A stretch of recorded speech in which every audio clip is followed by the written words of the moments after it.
Chapitre 8, il dit qu'il n'y a donc maintenant plus de condamnation pour ceux qui sont en Jésus-Christ. Amen. Amen. Ah, ça c'est formidable.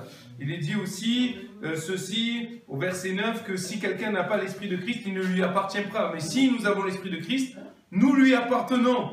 Tous ceux qui sont conduits, verset 14, par l'Esprit de Dieu sont fils de Dieu et filles de Dieu. Alléluia. Béni soit le Seigneur.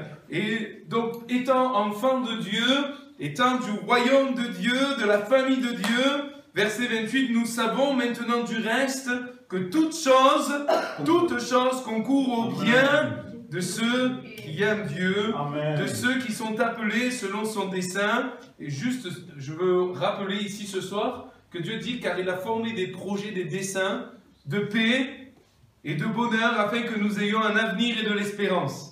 Donc de ceux qui sont appelés son dessein, car ceux qu'il a connus d'avance, il les a aussi prédestinés à être semblables à l'image de son Fils, afin que son Fils soit le premier-né de beaucoup de frères, et je rajoute de sœurs. Amen. Et ceux qu'il a prédestinés, il les a aussi appelés, et ceux qu'il a appelés, il les a aussi justifiés, et ceux qu'il a justifiés, il les a aussi glorifiés. Que dirons-nous donc à l'égard de ces choses? Quelle est la conclusion, le résultat? Qu'est-ce qu'on peut dire quand on sait toutes ces choses que nous venons de rapidement citer? Et c'est cela que j'aimerais parler avec vous. Si c'est une réalité, si nous sommes réellement enfants de Dieu, si nous comprenons que vraiment Dieu nous avait vus déjà à l'avance, que déjà il nous avait aimés, déjà il nous avait choisis, déjà il avait préparé pour nous la justification pour nos âmes, alors que dirons-nous donc? Qu'est-ce qu'on peut dire en conclusion? Il dit, mais si Dieu est alors pour nous, si Dieu est pour nous, alors que nous étions encore des pécheurs, Christ est mort pour nous, mais si Dieu est pour nous, qui sera contre nous? Lui qui n'a pas épargné son propre Fils, mais qui l'a livré pour nous tous, comment ne nous donnera-t-il pas aussi toutes choses avec lui? Qui accusera les élus de Dieu? C'est Dieu qui justifie. Qui les condamnera? Christ est mort, bien plus, il est ressuscité. Il est à la droite de Dieu et il intercède pour nous. Qui nous séparera de l'amour de Christ? Et là, il donne quand même une réalité qui peut toucher quand même celui qui est à Christ, qui est un enfant de Dieu. Il dit, est-ce que ce sera la tribulation? Parce que ces choses peuvent arriver. L'angoisse, ou la persécution, ou la faim, ou la nudité, ou le péril, ou l'épée. Selon qu'il est écrit, c'est à cause de toi qu'on nous met à mort tout le jour, qu'on nous regarde comme des brebis destinées à la boucherie. Écoutez, verset 37. Mais dans toutes ces choses, pas dans quelques-unes, mais dans toutes ces choses, nous sommes. C'est pas vous serez. C'est nous sommes plus que vainqueurs par celui qui nous a aimés. Car j'ai l'assurance que ni la mort, ni la vie, ni les anges, ni les dominations, ni les choses présentes, ni les choses à venir, ni les puissances, ni la hauteur, ni la profondeur, ni aucune autre créature ne pourra nous séparer de l'amour de Dieu manifesté en Jésus-Christ, notre Seigneur. Amen. Et voilà, j'aimerais parler avec vous de ce que ici l'apôtre Paul dit. Nous sommes plus que vainqueurs. Amen. C'est tellement, bien aimé, je le crois, important dans les temps dans lesquels nous vivons pour nos vies quotidiennes. Nous parlons, nous chantons le triomphe de Christ et on va le voir dans quelques instants. Nous exaltons le Seigneur parce que nous disons tu as triomphé de la mort et du péché. Mais qu'en est-il de nous? Qu'en est-il de nous? Qu'en est-il de toi, de moi? Qu'en est-il de nous? Il n'y a pas plusieurs possibilités. La Bible ne donne que deux possibilités. Elle dit soit nous sommes vainqueurs ou soit nous sommes vaincus. Soit nous sommes gagnants ou soit nous sommes perdants. Quelle est notre vie en vérité? Pas seulement ce qu'un jour nous aurons dans le ciel, mais déjà aujourd'hui. Je ne dis pas vous serez plus que vainqueurs quand vous rentrerez, vous pénétrerez dans le ciel. Il n'y aura plus d'angoisse, il n'y aura plus de tribulation, il n'y aura plus d'épée, il n'y aura plus de ces choses-là dans le ciel, puisque les premières choses auront disparu. Mais aujourd'hui, Dieu dit que la normalité de la vie chrétienne, c'est d'être victorieux. D'avoir un état d'esprit, un état de cœur, eh bien, victorieux. D'ailleurs, à la fin de notre voyage, il y a un chant, un ancien chant qui dit « À la fin de mon voyage, je serai couronné ». Ceux qui vont terminer la course, normalement, auront une couronne. Comme l'apôtre Paul a dit un jour, je sais maintenant que cette couronne m'est réservée. Mais il est dit plusieurs fois, en tout cas aux églises de l'Apocalypse, dans les premiers chapitres, à celui qui sera vainqueur. Donc, c'est à nous de détenir, de comprendre et de maintenir une position victorieuse en Christ. Une position victorieuse dans le Seigneur. Jésus est notre modèle parfait. Et il a été victorieux, vous le savez. L'apôtre Paul aux Philippiens va exhorter les croyants en leur rappelant cette grande réalité que Jésus-Christ existant en forme de Dieu n'a pas regardé comme une proie arrachée d'être l'égal avec Dieu. Mais c'est vrai, il s'est dépouillé lui-même. En prenant la forme d'un simple homme, il s'est humilié lui-même, se rendant obéissant jusqu'à la mort et même la mort de la croix. Et c'est pourquoi Dieu l'a souverainement élevé et lui a donné, et c'est là sa position victorieuse. Et c'est là ce qu'il est aujourd'hui. Ce Jésus que nous élevons, ce Jésus dont nous parlons, ce Jésus que normalement nous connaissons. Ce Jésus avec qui normalement nous avons une relation intime. C'est ce Jésus qui est au-dessus de tout nom, qui a été souverainement élevé, qui a le nom au-dessus de tout nom, qui a ce nom devant lequel tout genou fléchit, dans les cieux, sur la terre, sous la terre. C'est ce nom de Jésus, c'est cette personne de Jésus. Amen. Voyez-vous, il y a une grande différence, bien-aimés, entre le fait d'avoir entendu parler et le fait de connaître vraiment. Il y a une grande différence.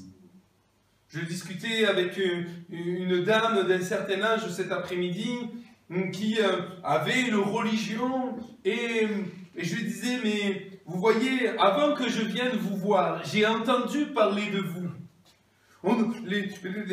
J'étais allé avec 2 sœurs de l'église et elles m'ont parlé de vous. Et elles m'ont dit bien des choses sur vous, elles m'ont raconté un peu de votre histoire. Elles m'ont dit ce qui vous est arrivé, ce pourquoi vous êtes dans cet endroit là de repos maintenant. Et j'aurais pu dire, mais je la connais un peu, elles m'en ont parlé. Mais en fait, c'était un mensonge, une illusion. Tant que je n'étais pas venu en votre présence et que nous nous parlions vraiment, eh bien on ne se connaissait pas vraiment.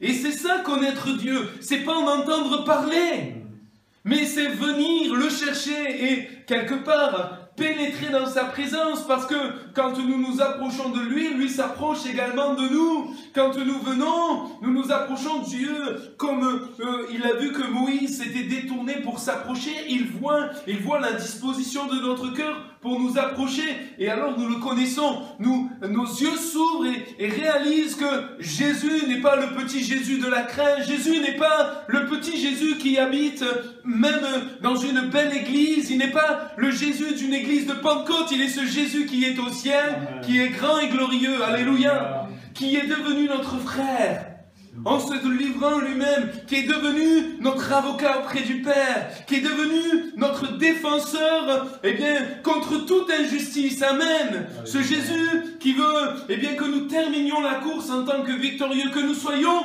plus que vainqueurs, alléluia.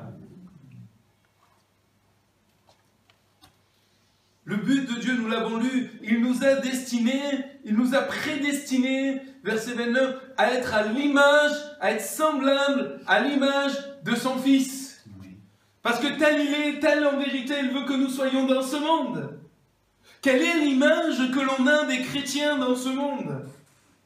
Quelle est l'image que l'on a de moi? Est-ce qu'on voit un Gabriel qui est plus que victorieux, même si c'est vrai, ces choses, je le répète, et Jésus ne l'a jamais caché, la tribulation, la faim, je ne l'ai pas trop connue, la nudité non plus, le péril parfois, l'épée, peut-être pas physique, mais l'épée, parce que la Bible nous dit que parfois nos paroles sont comme des épées, et autant elles peuvent être source de vie, mais elles peuvent être aussi source de mort, et on y est confronté à la critique, à la calomnie, à la médisance, à l'injustice. Mais dans toutes ces choses, comment est-ce que l'on voit que lorsque je suis confronté, lorsque les gens portent les regards sur moi, sur des frères et des sœurs de l'Église, que peuvent-ils dire? Mais il est abattu, il est complètement effondré, il est maintenant au bord du burn-out. Où est-ce que, en vérité, ces choses ne l'atteignent pas? Il est victorieux, il triomphe de ces choses. En vérité, c'est ce que Dieu dit que nous devrions vivre. Nous sommes plus que vainqueurs sur toutes ces choses par celui qui nous a aimés. Parce qu'en Christ, en vérité, nous avons tout pleinement. Aujourd'hui, un disciple, un véritable chrétien, il est mort en Christ et ressuscité en Christ. Il est mort en Christ. L'ancien Gabriel est mort. Avec sa nature, avec sa mentalité, avec sa susceptibilité, avec son orgueil, avec ses emportements, ces choses-là. Normalement, il est mort. Alors je vous avoue, des fois, il faut encore le crucifier. Hein. J'ai besoin de me le rappeler. J'ai besoin de comprendre que celui-là, il est mort parce que lui, il faut qu'il soit mort, parce que ça, lui, il n'héritera pas de la vie éternelle, il ne pénétrera pas dans le ciel. Alors parfois, j'ai besoin de me le rappeler. De me dire, Seigneur, mais ce Gabriel-là, il est mort, il faut qu'il reste mort. Il ne faut pas que je lui fasse de la réanimation, au contraire. Il faut que je l'amène à la croix et qu'il décède véritablement. Eh oui, bien-aimés, tel il est, tel nous sommes. En tout cas, c'est le projet de Dieu. Jésus a dit que tout disciple accompli n'est pas plus grand que le maître. Hein? Tout disciple n'est pas plus grand que son maître, mais tout disciple accompli sera semblable à son maître. Sera semblable. Et ça, c'est notre espérance. Ça, c'est notre foi. Notre foi, elle se nourrit de la parole. Oui, Seigneur, c'est ce que tu dis de moi. Et quand nous disons, bien-aimés, quand nous disons, « Ouais, mais moi, je suis tout petit. Moi, je ne pourrais pas y arriver. » Nous rabaissons la parole de Dieu et en fait, nous prenons non pas le chemin de la vie victorieuse chrétienne, mais la vie de la défaite. Où c'est en vérité, nous laissons pas la possibilité à l'Esprit de Dieu de dire, mais ces choses, elles nous sont possibles, non parce que je le pense, non parce que je les redis sans cesse, je suis plus que vainqueur, je suis plus que vainqueur, je suis plus que vainqueur, Non, c'est pas ça. C'est simplement parce que j'ouvre mon cœur à ce que Dieu dit dans sa parole. Il dit que c'est notre norme. Il dit que c'est ma norme, que c'est votre norme si vous appartenez au Seigneur. Et si on ne l'appartient pas encore pleinement, il faut absolument le faire. Il revient bientôt et ce qu'il veut. Et nous l'avons lu, il a donné son Fils unique. Dieu l'a donné pour que nous ayons tout pleinement en lui. Alors si nous ne l'avons pas fait, il faut le faire. Mais si nous l'avons fait, alors maintenant Jésus vit en nous et nous sommes appelés à vivre une vie victorieuse. Nous le sommes déjà en vérité. Peut-être on n'en a pas conscience. Mais nous le sommes en vérité. Oui, tout disciple accompli sera comme son maître. Là, c'est vrai, c'est quelque part, Jésus emploie le futur parce que c'est progressif, parce qu'il y a un cheminement, il y a ces progrès que Paul parle à Timothée qui doivent être évidents de tous et qui impliquent que forcément, dans ma vie, il va y avoir comme un exercice. D'ailleurs, Paul, il dit, exerce-toi à la piété. Un jour, on parlait avec un ami également, et il prenait l'image un peu des haltères. Je ne sais pas si vous avez déjà vu ceux qui portent des haltères. Bon, moi, si je porte des haltères, je ne vais pas en porter beaucoup, hein, mais parce que je ne suis pas entraîné. Parce qu'en vérité, je n'ai quasiment jamais fait prendre des haltères et soulever, vous savez, la grande barre avec les deux poids, là, peut-être, je sais pas, 10 kilos, 20, je sais pas, peut-être, même là, je présume peut-être de mes forces. Mais ils arrivent, on n'a jamais vu quelqu'un arriver comme ça et prendre, je sais pas, 5 kilos et... Bah, c'est trop facile, hein. Mais non, il s'est entraîné, il s'est exercé, il est devenu de plus en plus fort parce que chaque jour, il s'est exercé. Est-ce qu'on s'exerce à la piété pour être fort, pour être victorieux? Est-ce qu'on s'exerce? On pense qu'on va devenir victorieux, mais non, c'est au contact du Seigneur, en apprenant à mieux le connaître, en laissant la parole de Dieu agir en nous. Cette parole, elle va devenir effective en moi, effective en nous, et nous serons alors les uns et les autres pleins d'assurance, pleins de conviction, avec une foi ferme et inébranlable. Alléluia! Plus que vainqueur signifie qu'avant même que le combat ne commence, avant même que la difficulté n'arrive, avant même que je rencontre un défi, un géant, une montagne dans mon cœur, je sais que Dieu est le plus grand et que de toute manière, Dieu me permettra de triompher de tout. C'est ça, être plus que vainqueur.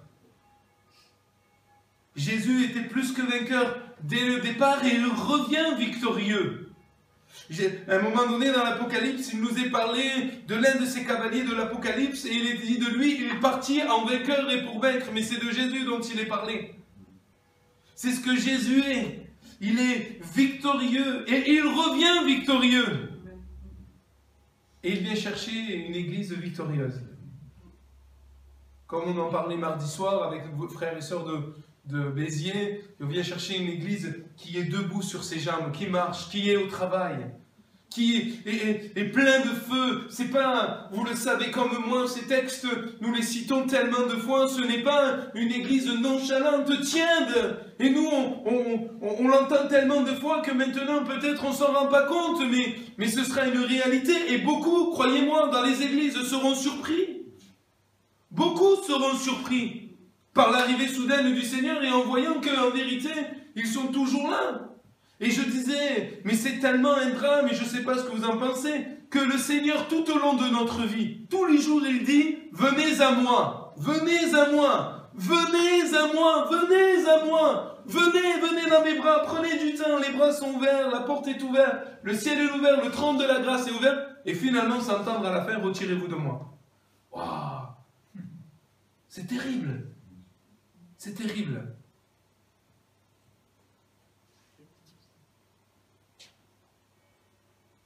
La victoire de Christ. Et cette victoire, nous l'avons. Et nous pouvons la considérer à la croix. Une victoire écrasante sur l'ennemi qui s'est réalisée à la croix. Vous savez, la croix, elle est une folie pour ceux qui périssent. Je parlais tout à l'heure de mort. Comment un mort peut-il communiquer quoi que ce soit? Eh bien pourtant, Christ est mort et il est ressuscité. Alléluia. La croix, c'est la puissance de Dieu pour le salut de quiconque croit. Si je crois, si je place ma foi dans le Seigneur, si je rentre dans son obéissance comme le Seigneur, il a été obéissant jusqu'à la mort et la mort de la croix, et nous sommes appelés, nous aussi, à nous charger de cette croix. Nous sommes appelés, nous aussi, à prendre de nous-mêmes, à dire, mais Seigneur, je ne veux plus vivre pour moi-même. Mais je veux vivre dans cette obéissance où tu me dis, dans vérité, de ne faire aucun cas de ma vie, mais de te la livrer entre tes mains et de croire que tu es celui qui va vraiment diriger ma vie, que tu es celui vraiment qui va me permettre de surmonter cette montagne, qui va me permettre au milieu de la fosse aux lions de voir ta main fermer la gueule des lions, qui va me permettre, oui Seigneur, face à toutes sortes de difficultés, toutes sortes de défis, toutes sortes de batailles, eh bien, dans mon cœur, de rester dans la confiance, dans la paix, dans la tranquillité, d'être Seigneur, eh bien, dans tes bras et de te laisser combattre même pour moi. Quand la maladie nous atteint, quand la vieillesse vient prendre place en nous et que nous ne pouvons pas faire toujours les mêmes choses comme avant, quand une mauvaise nouvelle nous arrive, quand une injustice nous frappe, Seigneur, je te fais confiance. Quand on est devant une impossibilité, une mer devant nous, deux montagnes sur la droite et la gauche et une armée qui vient, non pas pour nous faire du bien, mais pour raccourcir un peu, pas que les cheveux, mais un peu plus bas. Seigneur, je te fais confiance. Vous savez, c'est tellement facile de chanter une fois que la mer Rouge s'ouvre et qu'on a traversé la mer Rouge et que les cavaliers ont été anéantis. Et vous savez, c'est ce qu'a fait le peuple d'Israël. Oh, ils avaient la louange et le cantique et c'était bon. C'était bon. Mais je pense que Dieu aurait préféré le cantique avant. Il aurait préféré que les Israélites chantent le cantique avant que la mer Rouge s'ouvre. Ça aurait été bien vraiment là une louange de foi. Mais c'est tellement plus facile, mais c'est bien quand même, c'est bien qu'il l'ait fait. C'est bien qu'on soit reconnaissant et qu'on le fasse. Mais Dieu voudrait tellement nous apprendre aussi à être ces hommes et ces femmes plus que vainqueurs, capables de louer le Seigneur, alors que sa main n'est pas encore intervenue. Mais nous croyons dans sa main. Et nous croyons que, oui, s'il est pour nous, comme nous l'avons lu, c'est pas seulement une parole, mais je suis à Dieu, ma vie elle est à lui, je marche avec lui, je fais de mon mieux en tout cas pour lui être obéissant, pour être en communion avec lui. Je ne suis pas parfait, mais je marche, j'essaye d'aller de progrès en progrès, je m'exerce à la piété. Seigneur, je veux vraiment que ma vie soit remplie, mon cœur est préparé. Avant de venir à une réunion, avant de venir à un culte, je me suis préparé. Je veux vraiment que ton esprit vienne remplir ma vie, pas seulement un parler en langue, pas seulement un don, mais que ma vie soit remplie, je suis préparé. Alors oui, Seigneur, ma vie elle est entre tes mains, c'est vraiment tourné vers toi. Je veux être bien celui que tu veux que je sois auprès de mon épouse, le mari que tu aimerais que je sois, l'épouse que tu aimerais que je sois, le père que tu aimerais, le grand-père, l'oncle, la tante, le voisin que tu voudrais que je sois. Seigneur, me voici. Me voici simplement, voilà. Ma vie, elle est entre tes mains.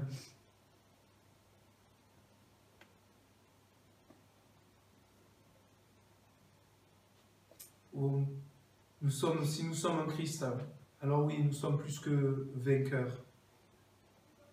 Et si nous ne le voyons pas, si parfois il y a dans nos vies, en tout cas, une incohérence, peut-être avons-nous besoin que Dieu éclaire nos yeux spirituels. C'est ce que Paul faisait. Il dit, je fléchis les genoux. Et il disait ceci, il priait, il disait, mais afin que les yeux de votre cœur puissent être illuminés, vous puissiez voir véritablement, non pas dans les choses visibles, parce que les choses visibles, elles sont passagères.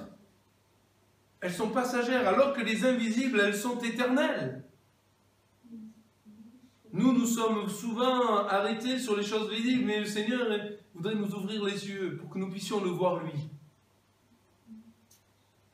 Que nous puissions le voir dans sa grandeur, dans sa splendeur, dans sa royauté, dans sa majesté. Alléluia. Si Dieu est pour nous, qui sera contre nous? Paul priait. À un moment donné, vous le lirez dans 2 Rois au chapitre 6, 17, Élisée est avec son serviteur et il y a une armée qui vient pour l'encercler, ils encerclent et ce serviteur il est un peu agité dans son cœur et il vient voir son maître, le serviteur Élisée en disant mais voilà on va mourir, voilà il y a une armée nombreuse et Élisée va dire ceci en priant le Seigneur éternel ouvre ses yeux pour qu'il voie. Il est dit qu'à ce moment, l'Éternel ouvrit les yeux du serviteur qui vit la montagne pleine de chevaux et de chars de feu autour d'Élisée. Amen. Pleine de chevaux et de chars de feu. Oh, si nous pouvions comprendre que même Dieu emploie les anges pour nous garder et pour quelque part nous guider.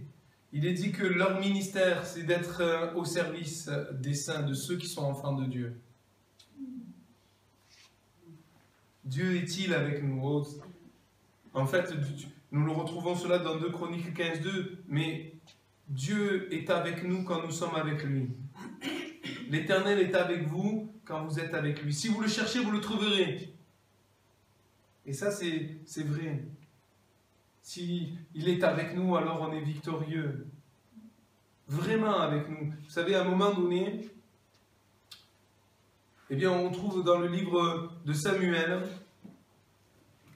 dans 1 Samuel, il y a le peuple avait perdu une bataille et on l'a vu il n'y a pas longtemps même en pastoral. Et qu'est-ce qu'ils ont fait? Ils ont été chercher l'arche de l'Éternel en disant mais si on a l'arche avec nous, on va s'assurer de la victoire. Et quand l'arche de l'Alliance, qui symbolise la présence de Dieu, est arrivée au milieu du peuple, alors ils se sont réjouis, ils ont chanté Ils se sont réjouis, ils ont sauté, c'est bon. Et ça a été un tel tumulte que même les ennemis ont été obligés de s'encourager les uns les autres en disant, mais voilà, on entend comme un grand gris, prenons courage, prenons courage. Et en fait, la défaite a été encore plus grande. Elle a été encore plus grande. C'est pas dans les choses religieuses, c'est pas dans les choses matérielles, c'est pas dans nos sensations, c'est pas dans la pigmentation de notre peau qu'est la victoire. Je ne vais pas être victorieux parce qu'à un moment donné, je me sens bien. Non, en vérité, la victoire, elle se trouve en Jésus-Christ. C'est pas charnel, mais c'est spirituel. D'ailleurs, à un moment donné, vous savez, des fois dans nos églises, on pense que c'est dans ces choses-là, mais c'est pas dans ces choses-là. C'est pas dans nos formes, mais c'est vraiment dans nos cœurs. Alors ne me faites pas dire ce que j'ai pas dit, hein. Parce qu'il y en a, ils disent, oui, mais tout est en l'intérieur, ma joie est intérieure, ma paix est intérieure et tout est intérieur. Ouais, manifeste-le un petit peu, ça fera du bien aux gens qui sont autour de toi.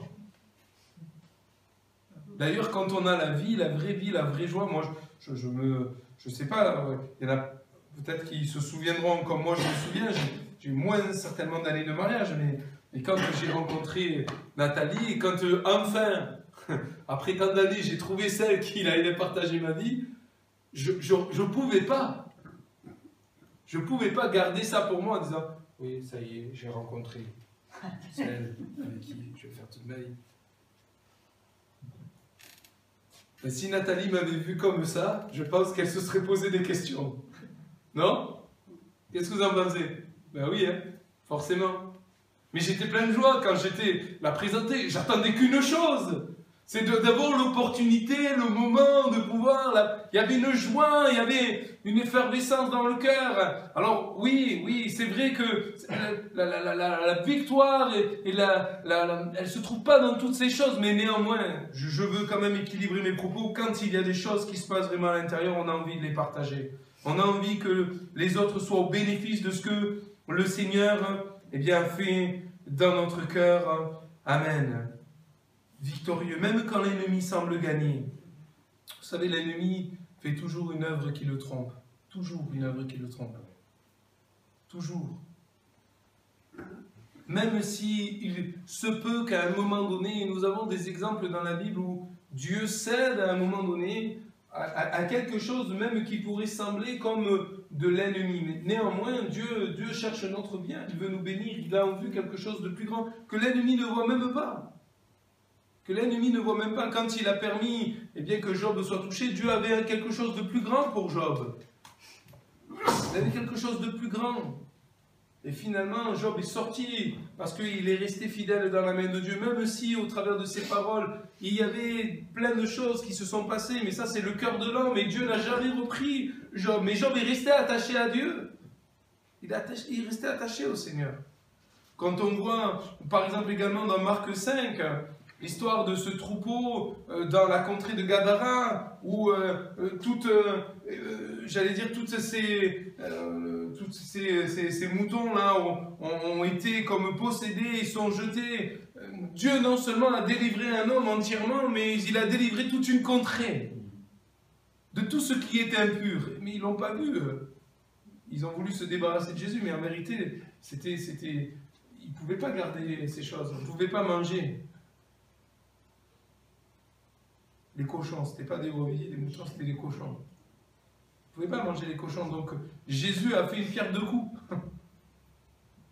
Non seulement il a délivré l'homme, mais il a délivré toute la contrée de ce qui était impur.